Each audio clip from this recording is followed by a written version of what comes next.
सभी को नमस्कार और मैं आप सभी का स्वागत करती हूँ हमारे चैनल अंडरस्टैंडिंग बेसिक्स में, जहाँ पर हम क्लास 11th और 12th की जो एनसीईआरटीज़ है उसको कवर करेंगे पॉलिटिकल साइंस सब्जेक्ट की। तो इससे पहले जो हमने वीडियो करी है सिटीजनशिप चैप्टर पर, वो उसमें हम लोगों ने already idea of full and equal membership और साथ ही साथ में जो इक्वल राइट्स का कॉन्सेप्ट है उसको समझ लिया है। तो if you want to have an understanding on these topics और इन डेप्थ अंडरस्टैंडिंग यदि आप चाहते हो तो फिर आप जो बाकी वीडियोज़ हैं उनको एक बार गो थ्रू कर सकते हो।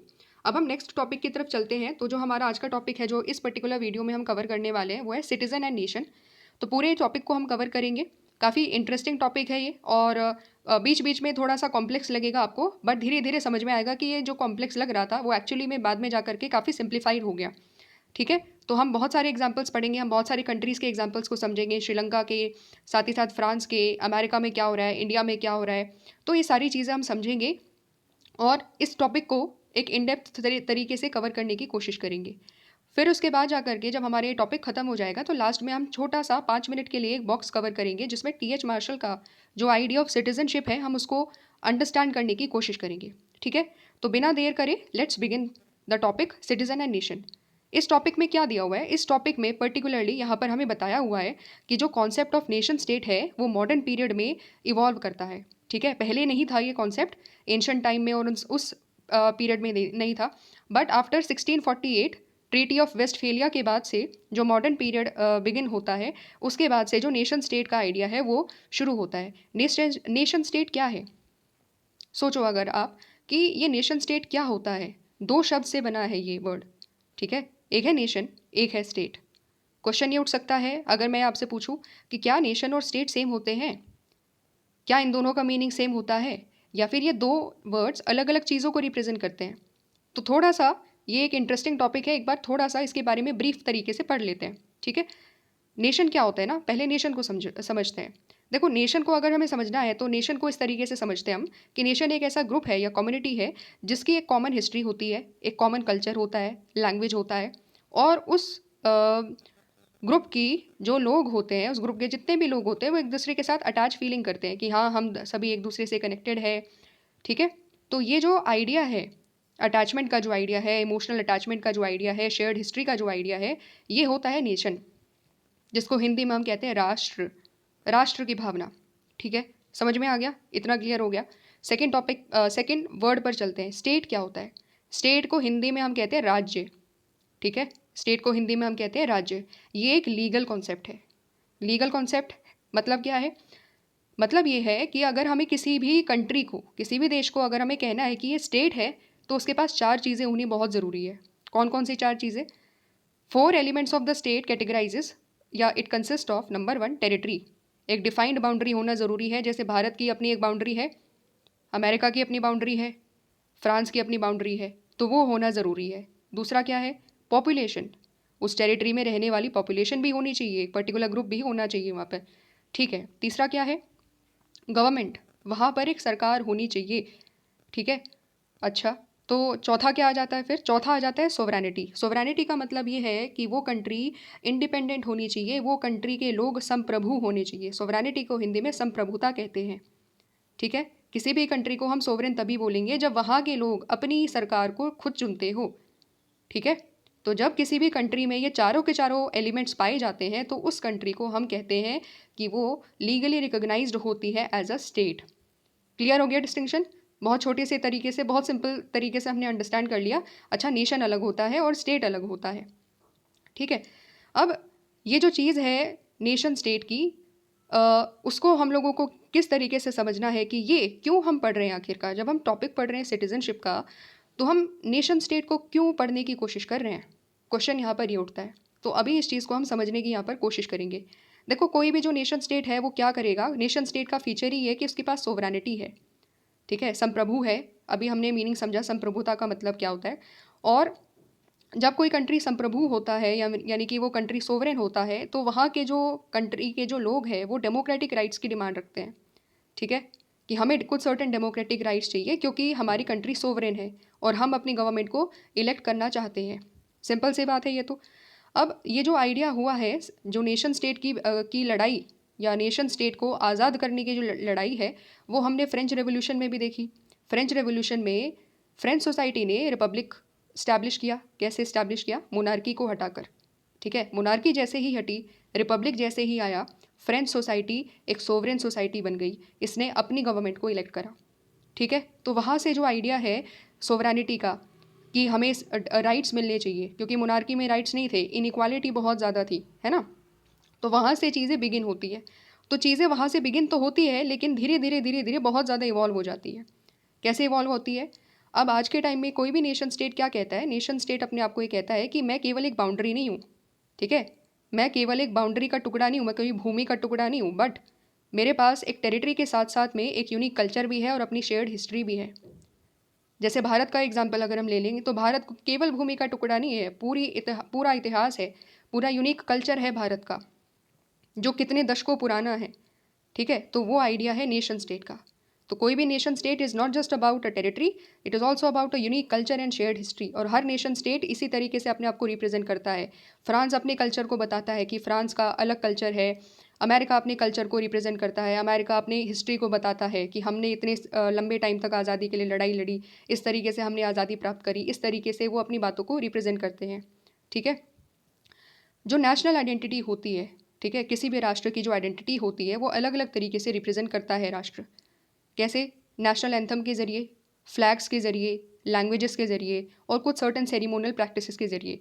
फॉर एग्जांपल, अगर आपने कभी देखा हो कि इंडियन प्राइम मिनिस्टर जब किसी भी दूसरे कंट्री के प्रेसिडेंट या पीएम से मिलते हैं, तो जब वो बैठते हैं तो उन दोनों के पीछे अपने अपनी कंट्री का फ्लैग्स होता है। क्यों? क्योंकि वो नेशनल आइडेंटिटी का रिप्रेजेंटेशन है। ठीक है, तो वो एक वन ऑफ द सिंबल है। साथ ही साथ हर किसी की अपनी लैंग्वेज है। फ्रांस की फ्रेंच लैंग्वेज है जो कि उसकी नेशनल लैंग्वेज है। अमेरिका में अमेरिकन लैंग्वेज है। ठीक है, इंडिया की अगर हम बात करें तो इंडिया के पास नेशनल लैंग्वेज तो नहीं, बट दो ऑफिशियल लैंग्वेज ज़रूर है, एक हिंदी और दूसरी इंग्लिश। ये सब क्या है? ये सब है एक तरीका जिससे हम अपनी कंट्री को, हम अपने नेशन स्टेट को रिप्रेजेंट करते हैं। कि देखते ही समझ में आ जाए, अगर तिरंगा है तो मतलब वो क्या है?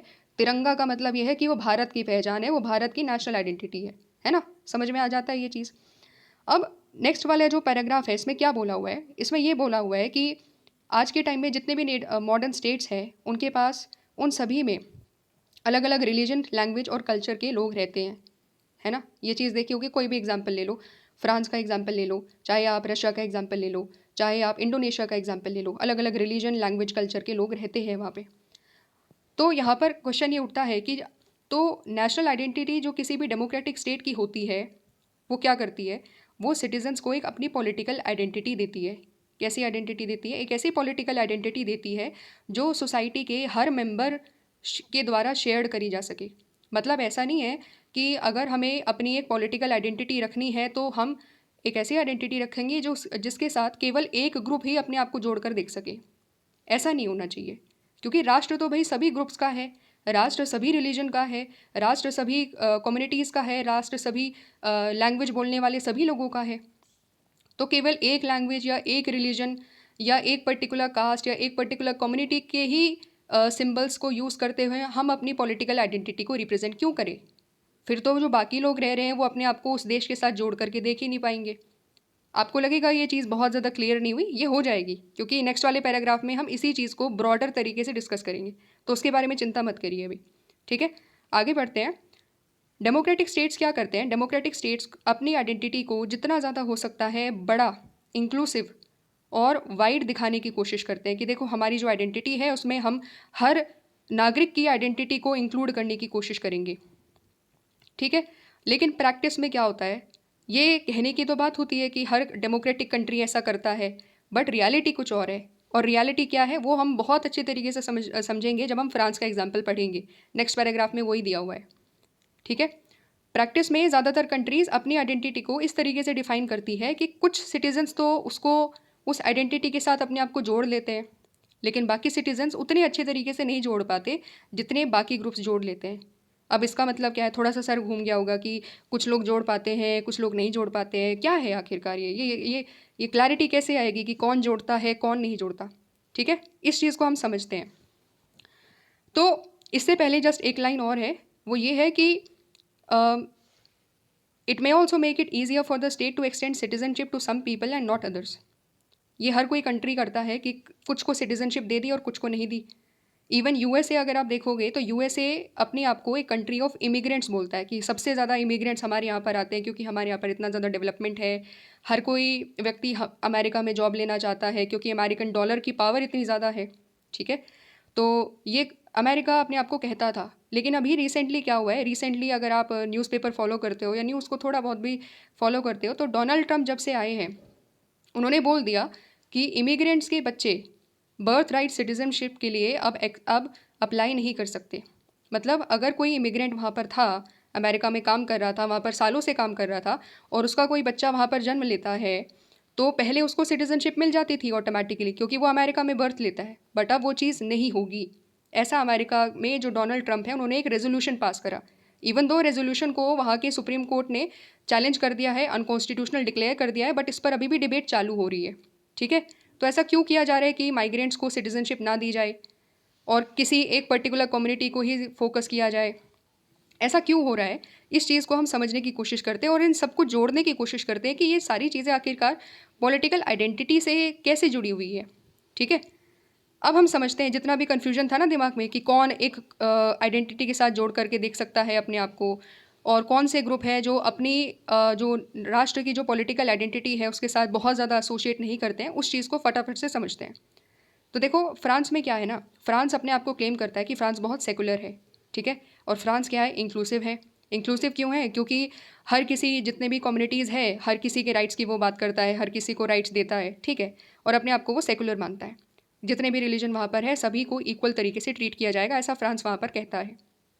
ठीक है, अब ये जो नेक्स्ट इंपॉर्टेंट पॉइंट है यहाँ पर वो क्या है कि जो फ्रांस में रहने वाले लोग हैं वो ऐसा नहीं है कि केवल और केवल यूरोपियन ओरिजिन के हैं, बट फ्रांस में कुछ नॉर्थ अफ्रीका से भी लोग आए हैं क्योंकि फ्रांस ने नॉर्थ अफ्रीका को कॉलोनाइज करके रखा हुआ था, कुछ कुछ कंट्रीज़ को। तो इसीलिए कुछ लोग एज अ स्लेव्स के तौर पर फ्रांस में गए थे और फिर वो वहीं के सिटीज़न हो गए हैं। अब देखो फ्रांस अपनी पॉलिटिकल आइडेंटिटी को और नेशनल आइडेंटिटी को कैसे डिफाइन करता है। Culture and languages are important features of its national identity, and all citizens are expected to assimilate into it in the public aspects of their life.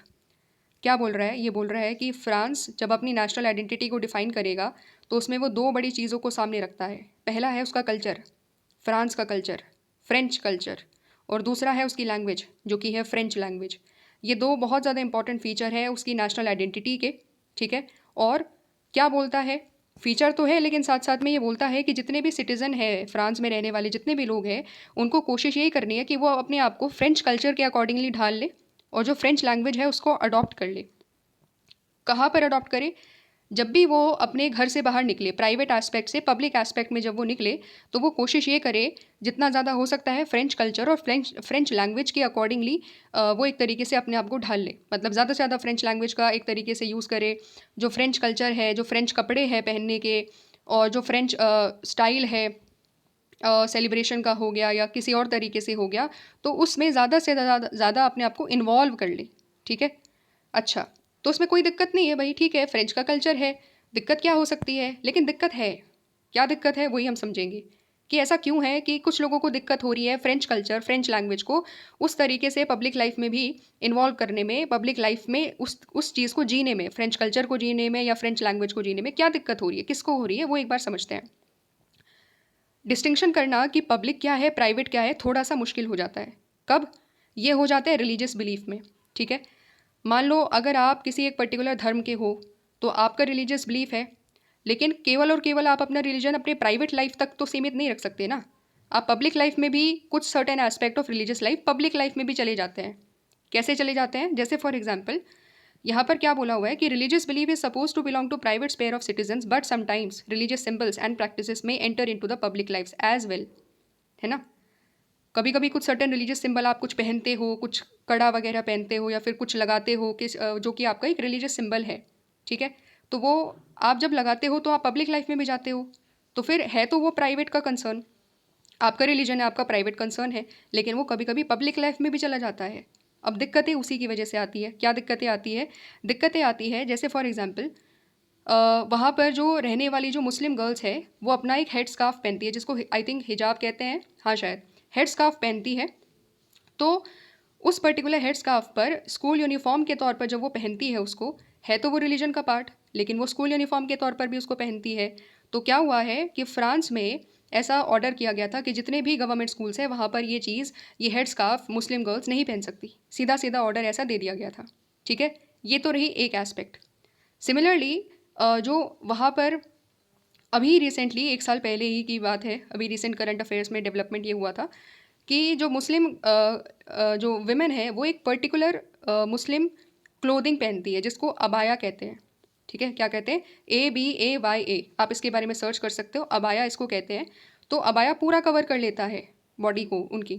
तो उसके ऊपर भी बैन लगा दिया गया था कि आप जब घर से बाहर निकलोगे, पब्लिक स्पेयर में निकलोगे, तो आप ये अबाया नहीं पहनोगे। क्यों?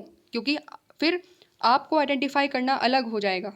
आप इजीली रिकॉग्नाइज हो जाओगे कि आप बाकी लोगों की तरह जो बाकी फ्रांस में जो कपड़े पहने जाते हैं कंपैरेटिवली आपके कपड़े काफ़ी ज़्यादा अलग है। और अपने आप को आप फिर एसिमुलेट नहीं कर पाओगे जो फ्रेंच कल्चर है, जो फ्रेंच आइडेंटिटी है, क्योंकि आप अलग दिख रहे हो। आप अपने रिलीजियस सिंबल्स को लेकर के चल रहे हो, आप अपने रिलीजियस ड्रेसिंग्स को लेकर के चल रहे हो पब्लिक एस्पेक्ट में। ये डिबेट है। अब सोचने की और समझने की कोशिश करना कि अगर मेरा धर्म मुझे कहता है कि पर्टिकुलर प्रकार का कपड़ा पहनना है, सर पर कपड़ा पहनना है या बॉडी को इस तरीके से कवर करना है, तो मैं तो अपने रिलीजियस बिलीव्स को प्रैक्टिस नहीं कर पा रही हूँ पब्लिक लाइफ में, है ना? और अगर मेरे को ऐसा मना कर दिया जा रहा है तो मैं अपने आप को फिर फ्रेंच के साथ या फ्रेंच आइडेंटिटी या फ्रेंच लैंग्वेज के साथ एसोसिएट कैसे कर लूँगी जब मुझे अपने धर्म को प्रैक्टिस नहीं करने दिया जा रहा है पब्लिक लाइफ में? क्वेश्चन ये उठता है। इसीलिए जो बाकी लोग हैं वहाँ पर रहने वाले, जो क्रिश्चियन है या फिर बाकी अगर कम्युनिटीज़ है, वो तो अपने आप को फ्रेंच कल्चर के साथ अकॉर्डिंगली बहुत ईजिली ढाल पा रहे हैं। लेकिन कुछ सर्टन सेक्शंस जैसे कि मुस्लिम, जो मैंने अभी एग्जाम्पल बताया, वो नहीं ढाल पा रहे हैं। और ऐसा नहीं है केवल मुस्लिम्स हैं, जो सिख में जो एक प्रैक्टिस है कि टर्बन पहनना होता है, पगड़ी आपको पहननी होती है, तो वहाँ पर कभी कभी इसके ऊपर भी बहुत ज़्यादा डिबेट होती है कि ये पगड़ी भी अलाउ नहीं करी जानी चाहिए। अभी वर्तमान में तो अलाउड है, लेकिन इस पर भी डिबेट होती है। ठीक है, तो अगर मान लो कि बंद हो जाती है पगड़ी पहनना, अगर वहाँ पर बंद कर दिया जाता है, तो सिख कम्युनिटी अपने आप को फील नहीं करेगी कि वो एक पार्ट है फ्रांस की आइडेंटिटी का, क्योंकि फ्रांस की आइडेंटिटी इंक्लूसिव आइडेंटिटी है ही नहीं। वो तो केवल एक फ्रेंच आइडेंटिटी को साथ में लेकर के चल रही है। अगर हम फ्रांस के सिटीजन हैं तो उसको जो सिख आइडेंटिटी है उसको भी साथ में इंक्लूड करना चाहिए। हमें अलाउ करना चाहिए कि हम अपने टर्बन्स पहन सकते हैं। हमें अलाउ करना चाहिए कि गर्ल्स जो है, मुस्लिम गर्ल्स, वो हेड स्कार्फ पहन सकती है। इंक्लूसिव आइडेंटिटी नहीं है तो फिर फ्रांस अपने आप को कैसे कह सकता है कि वो सेकुलर भी है, वो इंक्लूसिव भी है? उठता है ना क्वेश्चन यहाँ पर। तो ये पर्टिकुलर चीज़ है। ठीक है, अब यहाँ पर क्या है, assimilation into the national culture would be easier for some group than the others. ये सेम टू सेम बात मैंने अभी बताई कि क्यों ऐसा होता है कि जब कोई एक राष्ट्र अपनी आइडेंटिटी बताता है, एक नेशनल आइडेंटिटी बताता है, कुछ सर्टन ग्रुप्स आराम से अपने अकॉर्डिंगली उसको ढाल लेते हैं कि हाँ हमारे लिए ठीक है, क्योंकि हमारे ऐसा कोई पर्टिकुलर रिलीजियस बिलीफ नहीं है जिसमें हमारी जो रिलीजियस बिलीफ है वो उस पर्टिकुलर नेशनल आइडेंटिटी से डिफरेंट हो। सेम ही है, क्रिश्चियन कम्युनिटी की फ्रेंच में जो आइडेंटिटी है वो सेम है, लेकिन मुस्लिम कम्युनिटी और सिख कम्युनिटी की अलग है। वो अपने आप को एसोसिएट नहीं करेंगे उस आइडेंटिटी के साथ में, और इसलिए वो अपने आप को बहुत ज़्यादा फ्रांस के साथ जोड़ करके नहीं देख पाएंगे, जो फ्रांस की नेशनल आइडेंटिटी है उसके साथ जोड़ करके नहीं देख पाएंगे। और वो बार बार क्लेम करेंगे कि फ्रांस की नेशनल आइडेंटिटी इंक्लूसिव नहीं है क्योंकि हमारे कपड़े या जो हमारे रिलीजियस बिलीफ है वो उसको इंक्लूड नहीं करती है। ठीक है, ये समझ में आ गया। इसका छोटा सा एक और, अगर हमें इस चीज़ को और ज़्यादा समझना है तो जो तमिल है, श्रीलंका में तमिल्स हैं वहाँ पर, और साथ ही साथ में तमिल्स क्या है, तमिल्स अगर आप देखोगे तो तमिल लैंग्वेज बोलते हैं। एक और कम्युनिटी है वहाँ पर सिन्हाला जो लैंग्वेज बोलती है। ठीक है, अब श्रीलंका में क्या दिक्कत हो रही है? श्रीलंका में दिक्कत हो रही थी कि जो तमिल्स थे उनके साथ डिस्क्रिमिनेशन किया जा रहा था क्योंकि वो तमिल बोलते थे। क्योंकि श्रीलंका की जो स्टार्टिंग में जो नेशनल लैंग्वेज थी, हाँ जो नेशनल लैंग्वेज थी वो थी सिन्हाला। ठीक है, तो वहाँ पर अगर नेशनल लैंग्वेज सिन्हाला थी तो तमिल्स ने भी फिर बोला कि हमारे साथ डिस्क्रिमिनेशन क्यों किया जा रहा है, हमें उतने राइट्स क्यों नहीं दिए जा रहे, हमारे साथ मिलिट्री टॉर्चर क्यों करती है। इस तरीके से वहाँ पर श्रीलंकन तमिल्स ने आवाज़ उठानी चालू करी। और जब उनको लगा कि भाई श्रीलंका में तो केवल सिन्हाला कम्युनिटी पर ही बात हो रही है, उन्हीं के राइट्स की बात हो रही है, उन्हीं को गवर्नमेंट जॉब्स में प्रेफरेंस दी जा रही है, उन्हीं को अपनी एडमिनिस्ट्रेटिव जॉब्स में प्रेफरेंस दी जा रही है, और हमारी कम्युनिटी तो पीछे रह गई है, तो क्वेश्चन ये उठता है कि क्या फिर जो श्रीलंका में रहने वाले जो तमिल्स हैं वो अपने आप को उस पर्टिकुलर आइडेंटिटी के साथ जोड़ करके देख पाएंगे, श्रीलंकन आइडेंटिटी के साथ जोड़ पाएंगे? नहीं जोड़ पाएंगे, क्योंकि श्रीलंकन नेशनल आइडेंटिटी तो तमिल्स की आइडेंटिटी को साथ में लेकर के चलती ही नहीं है। वो तो केवल सिन्हाला कम्युनिटी की आइडेंटिटी को साथ में लेकर के चल रही है। ये तरीका है समझने का कि जो अलग अलग राज्य है, जो अलग अलग कंट्रीज़ है, वो इस तरीके से नेशनल आइडेंटिटीज़ डिफ़ाइन कर देते हैं कि कुछ सर्टन ग्रुप्स तो है जो अपने आप को ईजिली उसके साथ जोड़ करके देख सकते हैं, बट बाकी लोग नहीं जोड़ करके देखते क्योंकि वो आइडेंटिटी इंक्लूसिव नहीं है। श्रीलंकन आइडेंटिटी इंक्लूसिव नहीं है क्योंकि वो तमिल की आइडेंटिटी को साथ लेकर के नहीं चलती है। तमिल को इतने इक्वल राइट्स नहीं मिलते हैं, सिन्हाला कम्युनिटीज़ को मिलते हैं। क्लियर हो गया? अब नेक्स्ट चीज़ को हम समझते हैं कि criteria for granting citizenship to the new applicants varies from country to country. तो जो सिटीजनशिप देने की जो क्राइटेरिया है वो हर कंट्री में अलग अलग होती है। ठीक है, अपनी अपनी कंट्री है तो हर कंट्री की चॉइस होती है कि भाई वो क्या क्या क्राइटेरिया रखना चाहते हैं, और हर कंट्री ने अलग अलग तरीके से जो क्राइटेरियाज़ है उसको रखा है। क्या क्या क्राइटेरियाज़ रखे हैं एक बार फटाफट से देख लेते हैं। इजराइल और जर्मनी, यहाँ पर 2 एग्जाम्पल्स दिए हुए हैं। इजराइल ने फैक्टर्स रखा है जैसे कि रिलीजन, और जो जर्मनी है उसने अपना फैक्टर रखा है एथनिक ओरिजिन, कि अगर जो जर्मन है उसको हम लोग एक तरीके से सिटीजनशिप दे देंगे। इजराइल में क्या है कि ये इजराइल जूइश स्टेट है, तो वहाँ पर जो ज्यूज़ है या जो जूइश रिलीजन है उसके आधार पर वहाँ पर सिटीजनशिप मिला है। ठीक है, अब यहाँ पर जर्मनी का जो केस है वो बहुत डिटेल में एक्सप्लेन करा गया है कि जर्मनी में क्या होता है।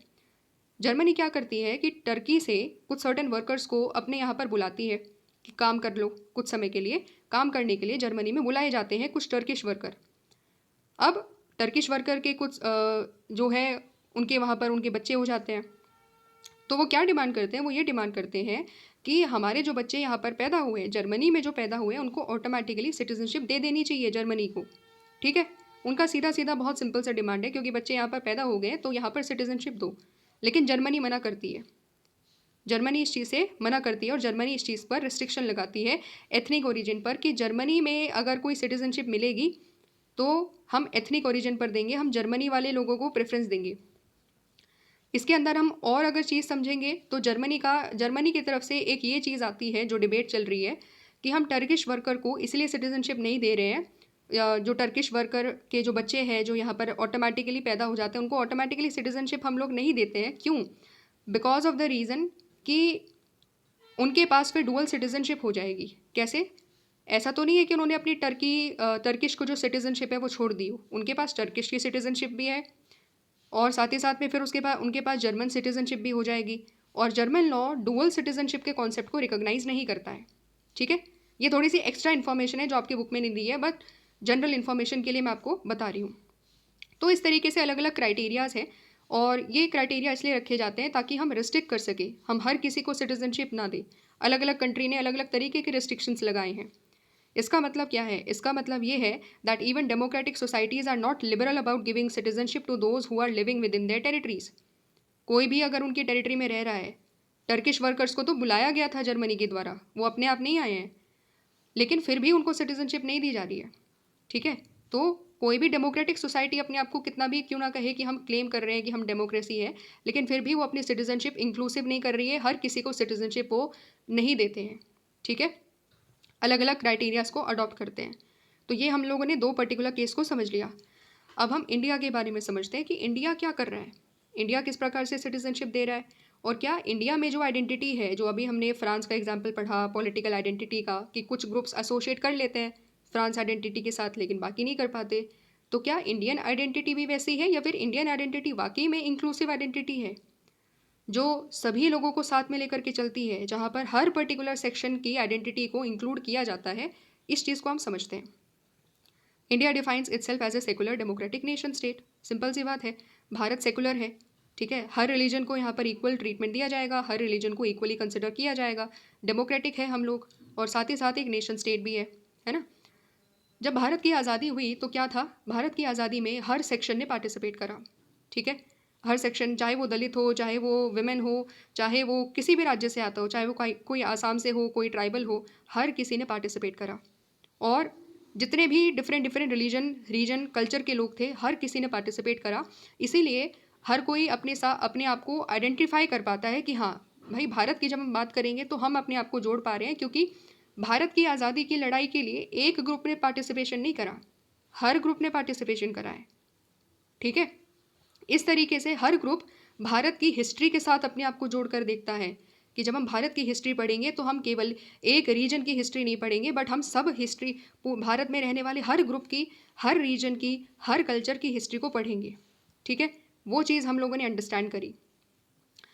फिर उसके बाद जो सेकेंड इंपॉर्टेंट पॉइंट है वो क्या आता है, वो ये आता है कि जब 1947 में हमें लगा कि भारत को धर्म के आधार पर जब डिवाइड करना पड़ गया, तो भी जो भारत के जो लीडर्स थे उन्होंने ये सोचा कि हमें तो अपना राष्ट्र सेकुलर बना करके रखना है और इंक्लूसिव कैरेक्टर का बना करके रखना है।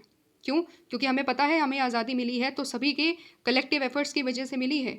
ऐसा नहीं है कि हम किसी एक पर्टिकुलर धर्म के नाम पर अपने देश को बांट दें, जैसे मुस्लिम लीग ने करा, वैसा हम नहीं करने वाले। तो इसीलिए फिर वहाँ से जो हमारी आइडेंटिटी बनी वो क्या बनी, वो एक इंक्लूसिव आइडेंटिटी हमारी बनी। अब इसको ऐसे समझो कि जो पाकिस्तान है, फॉर एग्जांपल एक बार पाकिस्तान की तरफ चलते हैं। पाकिस्तान ने अपने आप को डिवाइड कर लिया कि भाई हमें तो धर्म चाहिए, हम धर्म के आधार पर अपनी कंट्री को डिवाइड करने की कोशिश करते हैं और अपने आप जो है मुस्लिम कम्युनिटीज़ के आधार पर उन्होंने पाकिस्तान को ले तो लिया।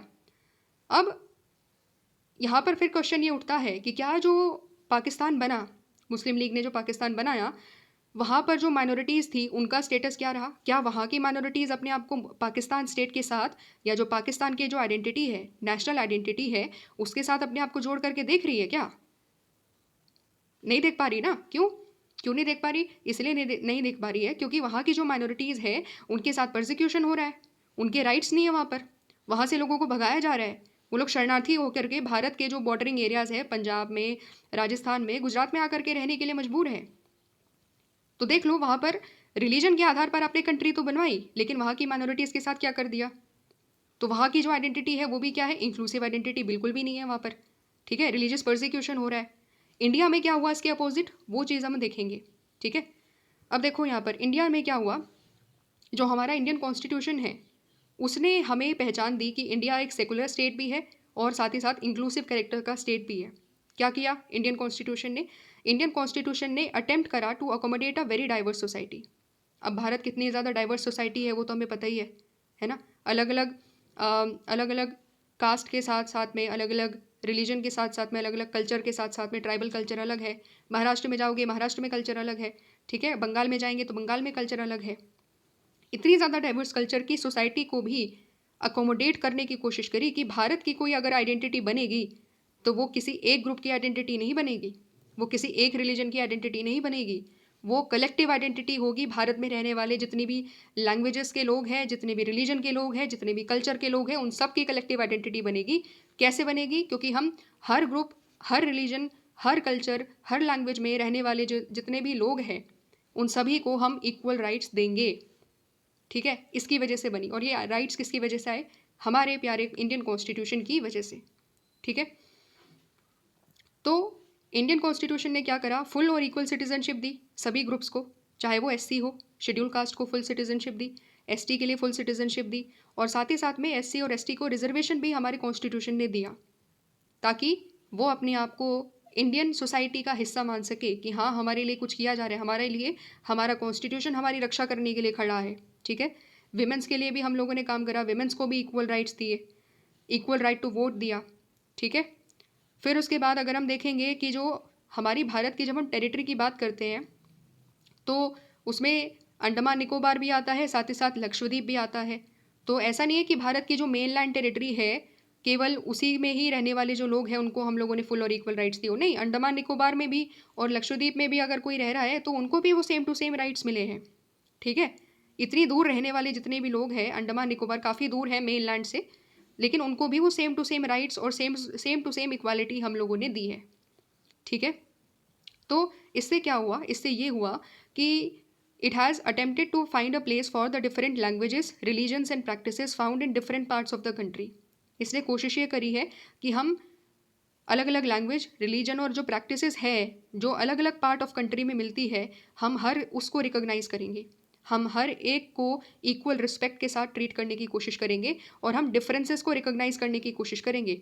हम दबाएंगे नहीं डिफरेंसेस को। हम ये नहीं बोलेंगे कि जो हिंदी है वो वही केवल प्रमोट होनी चाहिए, नहीं। हमारे भारत में शेड्यूल लैंग्वेजेस है, 8th शेड्यूल में शेड्यूल लैंग्वेजेस है, 22 शेड्यूल लैंग्वेजेस है, जिसमें हम मणिपुरी की बात करते हैं, नेपाली की बात करते हैं और कोंकणी की बात करते हैं, अलग अलग लैंग्वेजेस की बात करते हैं, और हर किसी को हमने रिकॉग्नाइज करा। मैथिली की हम बात कर रहे हैं, केवल एक लैंग्वेज की बात नहीं हो रही यहाँ पर। जितनी भी रीजनल लैंग्वेजेस है, लगभग 22 लैंग्वेजेस हम लोगों ने उसमें इंक्लूड करी है। क्या शो कर रहा है ये शो कर रहा है कि हम हर लैंग्वेज को रिकॉग्नाइज कर रहे हैं, ठीक है। फिर उसके बाद यहाँ पर एक इंपॉर्टेंट लाइन है, it had to provide equal rights to all without at the same time forcing people to give up their personal beliefs, language and cultural practices. सभी को इक्वल राइट्स देने हैं, ठीक है, हर किसी को इक्वल राइट्स देने हैं, लेकिन हम लोगों को ये भी नहीं बोल रहे कि आप अपनी पर्सनल बिलीफ छोड़ दो, आप अपनी पर्सनल लैंग्वेज छोड़ दो, या आप अपनी जो कल्चरल प्रैक्टिसेस है उसको छोड़ दो। हम ऐसा बिल्कुल भी नहीं कह रहे।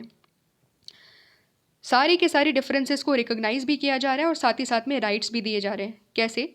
अगर हमारे पास आर्टिकल 25 के अंतर्गत फ्रीडम ऑफ रिलीजन है, तो वो ये हमें अलाउ करता है कि हम अपने रिलीजन को प्राइवेट लाइफ के साथ साथ पब्लिक लाइफ में भी प्रैक्टिस करें। फ्रांस के जैसा यहाँ पर नहीं है कि आप अपनी रिलीजियस सिंबल्स को पब्लिक लाइफ में लेकर के नहीं जा सकते।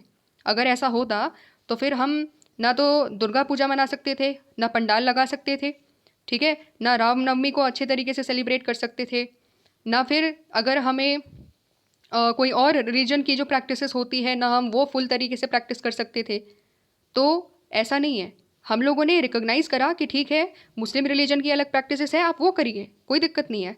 हिंदू रिलीजन में अलग प्रैक्टिसेस है, आप वो करिए। सिख रिलीजन में अगर अलग प्रैक्टिसेस है, आप वो करिए। तो डिफरेंसेस को यहाँ पर रिकॉग्नाइज़ करा गया और इतनी छूट दी गई है कि आप पब्लिक के साथ साथ में, मतलब प्राइवेट के साथ साथ में पब्लिक लाइफ में भी हम वो चीज़ प्रैक्टिस कर सकते हैं, अपनी लैंग्वेज को भी बोल सकते हैं, और साथ ही साथ में जो कल्चरल प्रैक्टिसेस है वो भी हम लोग पब्लिक लाइफ में कर सकते हैं। और रिकॉग्नाइज ये चीज़ करी गई है बाय इंडियन कॉन्स्टिट्यूशन, ठीक है। तो इसका जो सबसे बेस्ट एग्जाम्पल यहाँ पर दिया हुआ है वो ये है कि हमारे यहाँ पर एक कॉन्स्टिट्यूशनल तो नहीं बट एक सेरिमोनियल प्रैक्टिस है हमारे यहाँ पर, ठीक है। रिपब्लिक डे परेड होती है, हर कोई देखता है मज़ेदार तरीके से एकदम, जब भी रिपब्लिक डे परेड आती है।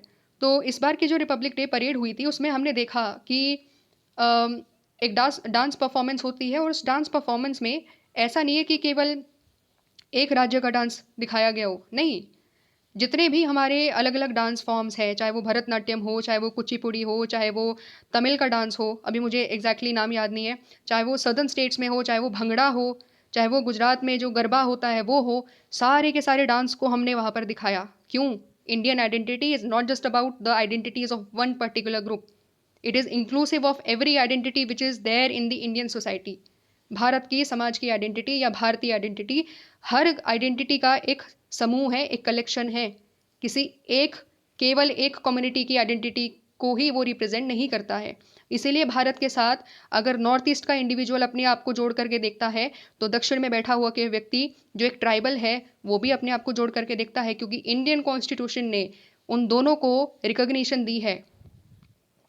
ये होती है इंक्लूसिव आइडेंटिटी बनाना, ठीक है, जो हर किसी को इंक्लूड करे, एक डेमोक्रेटिक आइडेंटिटी बनाना, क्योंकि भारत एक डेमोक्रेटिक कंट्री है, हर किसी को रिकॉग्नाइज यहाँ पर करा गया है, और डिफरेंसेस तक को भी रिकॉग्नाइज हमने करा है कि ठीक है, अगर आप अलग भाषा बोलते हो बोलिए, अलग अलग भाषाएं हैं, अलग अलग धर्म के लोग हैं, एक साथ रह रहे हैं, और किसी को ये नहीं बोला कि आप अपने धर्म को पब्लिक लाइफ में प्रैक्टिस नहीं करोगे। सब कुछ किया जा रहा है यहाँ पर, और इससे हमारी जो आइडेंटिटी बनी है वो क्या है? इंक्लूसिव आइडेंटिटी बनी है, ठीक है।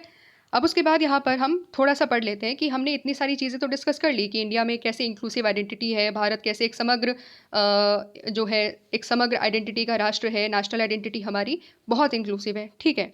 लेकिन भारत में सिटीजनशिप का क्राइटेरिया क्या है? इस पर भी क्वेश्चन उठता है कि भारत किस प्रकार से सिटीजनशिप दे रहा है लोगों को।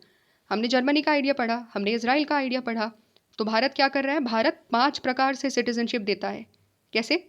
यहाँ पर दिया हुआ है कि citizenship can be acquired by birth, birth के आधार पर अगर कोई भारत में जन्म लेता है तो भारत का सिटीजन होता है, ठीक है। डिसेंट, डिसेंट का मतलब ये है कि अगर कोई व्यक्ति है, उसकी माता या पिता भारत के नागरिक थे, तो वो भारत का सिटीजन हो सकता है, ठीक है। रजिस्ट्रेशन करवाना होगा नेचुरलाइजेशन के तरीके से। नेचुरलाइजेशन में क्या होता है कि कुछ सर्टेन पीरियड के लिए हमें भारत के अंदर रहना पड़ता है, ठीक है, तब जा करके हमें बाय नेचुरलाइजेशन सिटीजनशिप मिल जाती है। एंड इंक्लूजन ऑफ टेरिटरी, अगर सपोज भारत में क्या हुआ था कि पुडुचेरी, भारत जब आज़ाद हो गया था तो काफ़ी टाइम बाद पुडुचेरी भारत का हिस्सा बना था, ठीक है। तो जब वो भारत का हिस्सा बना तो हमने अपना सिटीजनशिप में अमेंडमेंट करे, और सिटीजनशिप में अमेंडमेंट करने के बाद हमने बोला कि पुडुचेरी में रहने वाले जितने भी व्यक्ति हैं वो आज से भारत के नागरिक होंगे। तो वो होता है इंक्लूजन ऑफ टेरिटरी। नई टेरिटरी आई तो उसके लिए हमने अमेंडमेंट्स करे सिटीजनशिप एक्ट में और फिर जा करके उनको हम लोगों ने सिटीजनशिप दे दी। तो ये 5 क्राइटेरियाज है। क्वेश्चन आ सकता है इस पर कि आइडेंटिफाई करें कि what are the 5 criterias in the Indian constitution according to which the citizens are given the citizenship. ठीक है, अब उसके बाद यहाँ पर क्या आता है कि सिटीजनशिप तो मिल गई, लेकिन सिटीजनशिप के साथ साथ में हमने पढ़ा है राइट्स मिलते हैं, तो साथ साथ में कुछ सर्टेन ड्यूटीज़ भी होती है। हमारे राइट्स फंडामेंटल राइट्स हैं और वो part 3 of the Indian constitution में है। ऑब्लिगेशंस की बात करें तो part 4 of the Indian constitution में आपको दिखाई देंगे। तो दोनों ही चीज़ें सिटीजन्स के लिए दी गई है। सिटीजनशिप मिल गई, फिर उसके बाद राइट्स मिल गए और साथ ही साथ ड्यूटीज़ भी मिल गई। फिर यहाँ पर क्या बोला हुआ है कि there is also a provision that the state should not discriminate against citizens on the grounds of race, caste, gender या सेक्स, प्लेस ऑफ बर्थ और एनी ऑफ देम। ठीक है, रिलीजन भी यहाँ पर आता है जो यहाँ पर इंक्लूड नहीं करा गया। यह आर्टिकल 15 कहता है। ये कहता है कि देखो सिटीजनशिप तो आपने दे दी, स्टेट आपने सिटीजनशिप तो दे दी हर किसी को, लेकिन सिटीजनशिप के बाद आप डिस्क्रिमिनेट करने लगो, ऐसा नहीं हो सकता। आप ऐसा नहीं कर सकते कि आप किसी रेस के आधार पर डिस्क्रिमिनेट करने लगो सिटीजनशिप में। नहीं, आप डिस्क्रिमिनेट किसी भी बेसिस पर नहीं कर सकते, ना रेस पे, ना कास्ट पे, ना सेक्स पर, ना प्लेस ऑफ बर्थ पर, ना रिलीजन पर।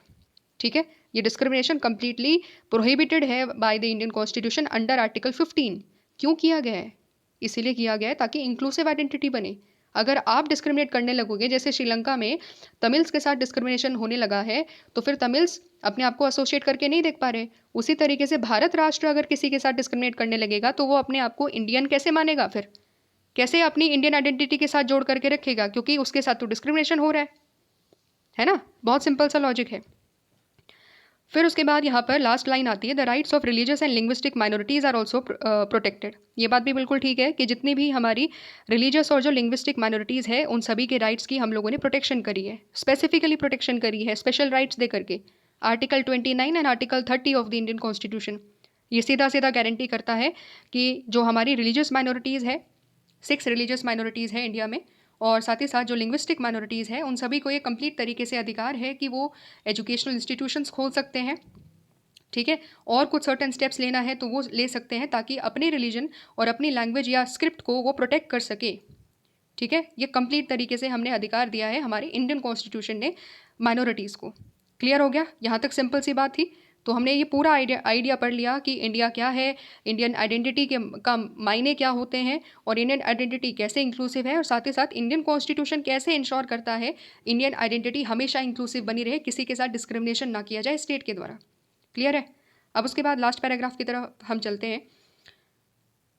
क्वेश्चन ये उठता है कि चलो ठीक है, इंक्लूसिव आइडेंटिटी इतनी ज़्यादा आपने बता तो दी, अब तक हमने हर बार यही बोला इंक्लूसिव इंक्लूसिव इंक्लूसिव। अगर इतनी ही ज़्यादा इंक्लूसिव है तो इतने सारे डिबेट्स क्यों चल रहे हैं फिर इंडियन सोसाइटी में? क्यों बार बार वेमेन आती है और वो अपनी मूवमेंट्स करती है कि हमारे साथ डिस्क्रिमिनेशन हो रहा है, हमें अभी भी सिटीजन्स के तौर पर प्रॉपरली जो है इक्वली ट्रीट नहीं करा जा रहा है, क्योंकि हमारे साथ हम ना फ्री तरीके से सेफ तरीके से काम कर सकते हैं, ना कहीं जा सकते हैं, हमेशा क्राइम होने की संभावनाएं हमारे साथ बनी रहती है। विमेंस राइट, विमेंस मूवमेंट क्यों हो रही है? क्यों बार बार विमेंस राइट का जो इशूज़ है बार बार आता है? सिमिलरली दलित्स मूवमेंट क्यों हो रही है? अभी भी अनटचेबिलिटी वगैरह प्रैक्टिस क्यों हो रही है? कुछ कुछ सर्टेन एरियाज़ में एक एक दो दो इंसिडेंट डेली बेसिस पर न्यूज़पेपर में मिलते हैं, क्यों?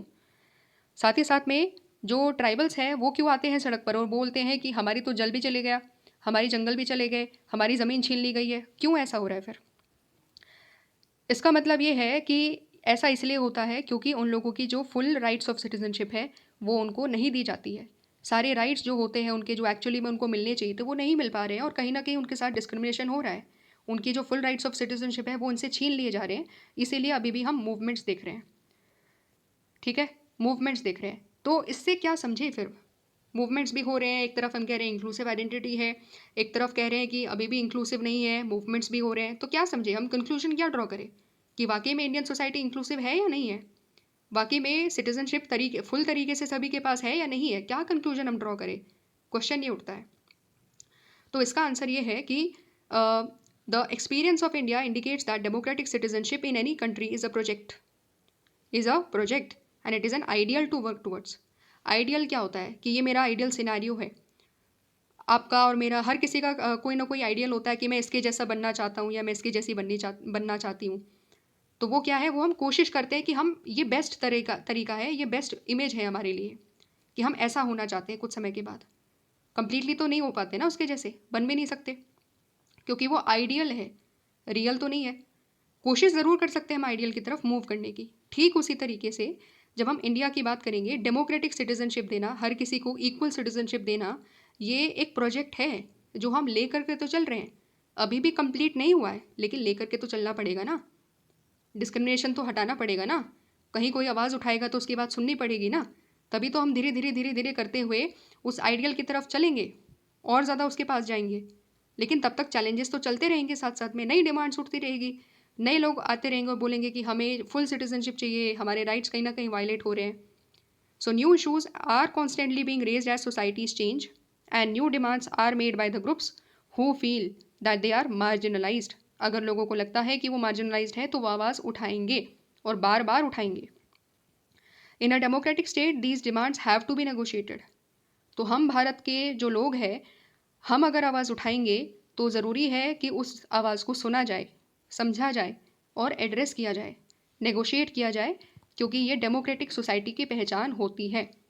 अब इसके एग्जाम्पल क्या है? इसके एग्जाम्पल है LGBTQ कम्युनिटी बार बार डिमांड कर रही है कि हमें फुल सिटीजनशिप चाहिए, क्योंकि उनके पास, उनको लोग डिस्क्रिमिनेट कर रहे हैं आज के टाइम में। ठीक है, उन लोगों को ज़मीन नहीं दी जा रही है, कोई उनको अपने घर में एज अ रेंट के तौर पर भी उनको कोई प्रॉपर्टी नहीं देता है। ठीक है, कोई उनको कहीं काम करने के लिए अपॉर्चुनिटीज़ नहीं मिलती है। तो वो क्या कह रहे हैं इन सब तरीक़ों से? वो कह रहे हैं कि हमें भी फुल सिटीजनशिप चाहिए, जैसे बाकी जेंडर्स को मिल रही है, तो ऐसे ही हम भी एक जेंडर है और हमें भी वो राइट्स मिलने चाहिए इंडियन सोसाइटी में। ठीक है, तो वो नई डिमांड्स आ गई है। अगर आप इस चीज़ को देखोगे तो क्या ये डिमांड 1990s में उठती थी? नहीं, ये तो रीसेंट डिमांड्स हैं। तो ऐसे ही हो सकता है 10 साल के बाद एक नया ग्रुप आ जाए, वो अपनी नई डिमांड को रख दे।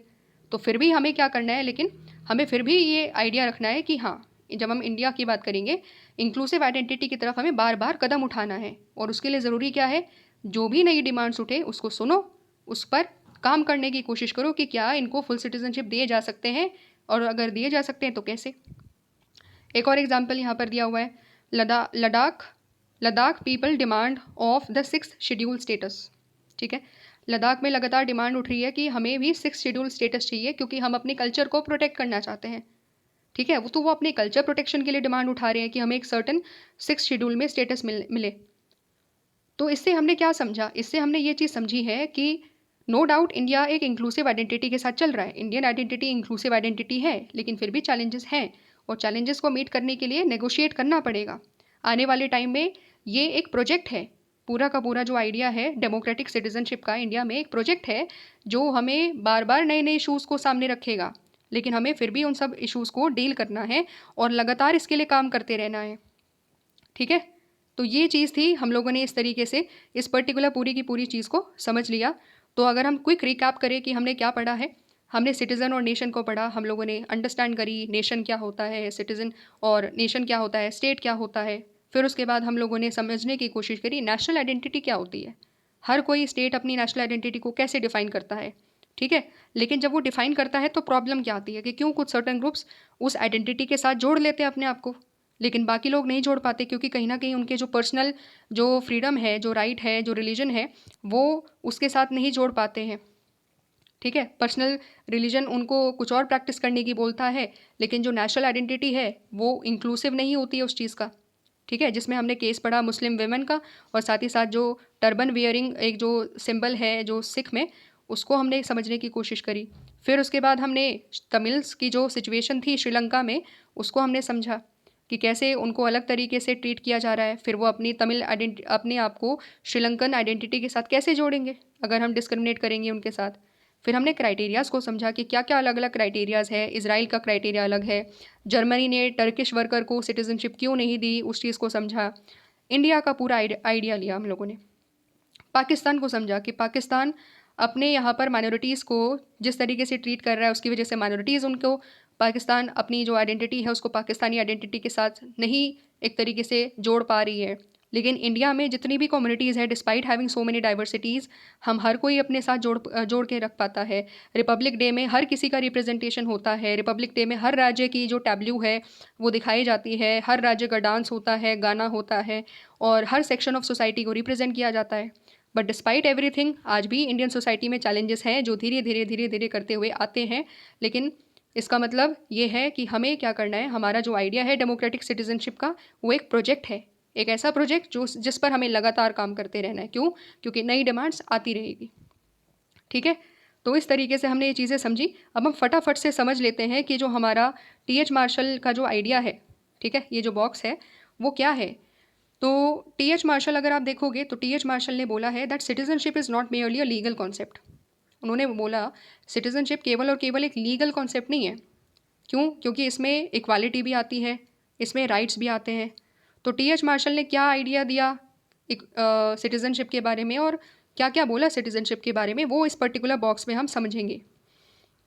Citizenship and social class, T H. Marshall की बुक का नाम है सिटीजनशिप एंड सोशल क्लास। उसमें वो डिफाइन करते हैं सिटीजनशिप को as a status bestowed on those who are full members of a community. कोई भी फुल मेंबर अगर किसी कम्युनिटी का है तो उसको एक स्टेटस मिलेगा, उसी स्टेटस को वो सिटीजनशिप कहते हैं। And all those who possess the status they are equal with respect to rights and duties. और जिसको भी वो स्टेटस मिलेगा हर कोई इक्वल होगा, क्योंकि उसकी राइट्स भी होगी और साथ ही साथ में उसकी कुछ सर्टेन ड्यूटीज़ भी होंगी। फिर यहाँ पर बोला गया है कि जो मार्शल का जो आइडिया ऑफ सिटीजनशिप है ना, उसमें जो सबसे ज़्यादा इंपॉर्टेंट बात जिस चीज़ पर करी गई है वो है आइडिया ऑफ इक्वालिटी। ठीक है, इक्वालिटी के बारे में वहाँ पर बात करी गई है। तो इक्वालिटी का मतलब क्या है? Quality of the given rights and duties improves. पहला इंपॉर्टेंट पॉइंट वही कहते हैं कि इक्वालिटी का मतलब क्वालिटी ऑफ राइट्स जो है और जो ड्यूटीज़ है वो इम्प्रूव होंगी, क्योंकि हर किसी को सेम राइट्स मिलेंगे, इक्वल राइट्स मिलेंगे, तो हर किसी के पास वो राइट्स की क्वालिटी बढ़ेगी कि नहीं बढ़ेगी। ठीक है, तो हर किसी के पास जो क्वालिटी ऑफ राइट्स है बढ़ेंगी, क्योंकि इक्वल राइट्स मिले हैं। फॉर एग्जाम्पल अगर हम लोगों ने दलित्स को राइट नहीं दिए और अपर कास्ट को कुछ सर्टेन राइट्स दिए, तो क्या करेंगे? दलित फिर प्रोटेस्ट करेंगे, अपर कास्ट और दलित्स के बीच में लड़ाई होगी। तो क्वालिटी ऑफ राइट्स जो अपर कास्ट को मिली है कहीं ना कहीं तो वो भी कम हो जाएगी। क्यों? क्योंकि दलित्स उनके खिलाफ विरोध करेंगे, वायलेंस भी हो सकता है, उनकी राइट टू लाइफ भी जा सकती है ना। तो क्वालिटी ऑफ लाइफ, अगर क्वालिटी ऑफ राइट्स हमें इम्प्रूव करवानी है, बहुत ज़रूरी है हम सिटीजनशिप को इक्वालिटी के आधार पर दें। दूसरा, quantity of people upon whom they are bestowed grows. मतलब क्या है? मतलब ये है कि जिसको हम वो राइट्स दे रहे हैं, वो जो क्वांटिटी ऑफ पीपल है वो लगातार ग्रो होनी चाहिए, ज़्यादा से ज़्यादा लोगों को हमें वो राइट्स देने चाहिए। तो सिटीजनशिप के आधार दो है, पहला क्वालिटी ऑफ राइट्स इम्प्रूव हो, और दूसरा आधार क्या है कि जो सिटीजनशिप जो हम दे रहे हैं वो क्वांटिटी ऑफ पीपल पर हो, और ज़्यादा से ज़्यादा जो क्वांटिटी है उसको हमें इंक्रीज़ करना है। ठीक है, राइट्स को भी क्वालिटी रखना है, अच्छे राइट्स देना है, सभी को राइट्स देना है, साथ ही साथ में ज़्यादा से ज़्यादा लोगों को राइट्स देने हैं। कहने का मतलब ये है। अब मार्शल ने क्या बोला? मार्शल ने ये बोला है कि सिटीजनशिप में 3 प्रकार के राइट्स होते हैं। पहला civil rights, political rights, social rights. ये राइट्स हम बहुत बार पढ़ चुके हैं, पहले भी हमने ये चीज़ कवर करी थी। ठीक है, फिर यहाँ पर उन्होंने क्या बोला है कि जितने भी राइट्स हमारे पास है, चाहे वो सिविल हो, चाहे वो पॉलिटिकल हो, चाहे वो सोशल हो, they together make it possible for a citizen to lead a life of dignity. Simple सी बात है, इमानुअल कांत ने भी यही बोला था कि हर किसी के पास डिग्निफाइड लाइफ होनी चाहिए। और अगर हमारे पास राइट्स होते हैं, तीनों प्रकार के राइट्स होते हैं, जिस जिस सिटीजन्स के पास ये राइट होते हैं तो उनके पास एक लाइफ ऑफ डिग्निटी है। अब मार्शल क्या कहते हैं? मार्शल कहते हैं कि जो सोशल क्लास है, जो समाज में जो क्लास होती है, वो एक इनइक्वालिटी का सिस्टम है। ठीक है, और वो कहते हैं कि जब हम सिटीजनशिप देंगे किसी को तो हम इसी क्लास हायरार्की को ख़त्म करने की कोशिश करेंगे। ठीक है, इट दस facilitates the creation of better integrated and harmonious community. इसको समझने के लिए थोड़ा सा रिकॉल करो कि फ्रांस में हमने क्या देखा था। फ्रांस में 3 प्रकार की सोशल क्लासेस थी, एक क्लर्जी था, एक नोबल था, साथ ही साथ में कॉमनर्स थे। ठीक है, ये क्या थी? हायरार्की थी कि भाई सबसे पहले क्लर्जी, फिर उसके बाद नोबल्स, फिर इसके बाद कॉमनर्स। लेकिन लास्ट में जाकर के क्या हुआ कि जैसे ही सिटीजनशिप मिली, तीनों क्लासेस खत्म हो गई, सोशल क्लासेस खत्म, सारे के सारे जितने भी सिटीजन थे सब बराबर।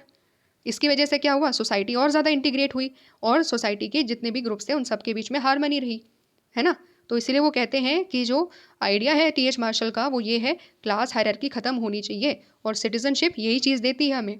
सिटीजनशिप क्लास हायरार्की को ख़त्म करती है ताकि सभी लोग समान हो, इक्वालिटी हो सभी लोगों के बीच में, सभी सिटीजन्स के बीच में, और उससे ही क्या करेंगे हम, इंटीग्रेट और जो हारमोनियस कम्युनिटी है उसको एक तरीके से बनाएंगे। ठीक है, ठीक है जी। तो यहाँ तक ये चीज़ें हमारी थी जिसमें हम लोगों ने आइडिया पूरा का पूरा समझ लिया है सिटीज़न और नेशन का। और नेक्स्ट वाली जो वीडियो है उसमें हम लोग समझेंगे दो बहुत सिंपल सिंपल से कॉन्सेप्ट। पहला यूनिवर्सल सिटीजनशिप और साथ ही साथ जो आइडिया ऑफ ग्लोबल सिटीजनशिप है उस चीज़ को हम समझेंगे। तो if you have understood the topic और आपको चीज़ें समझ में आई है, please comment in the section कि कैसी लगी, क्या इंप्रूवमेंट करना है, क्या नहीं करना है। और तब तक मन लगा करके इसी तरीके से पढ़ते रहिए, और फिर हम लोग मिलते हैं नेक्स्ट वीडियो में इसी चैनल पर अंडरस्टैंडिंग बेसिक्स पर। ठीक है, till then take care, bye bye and thank you.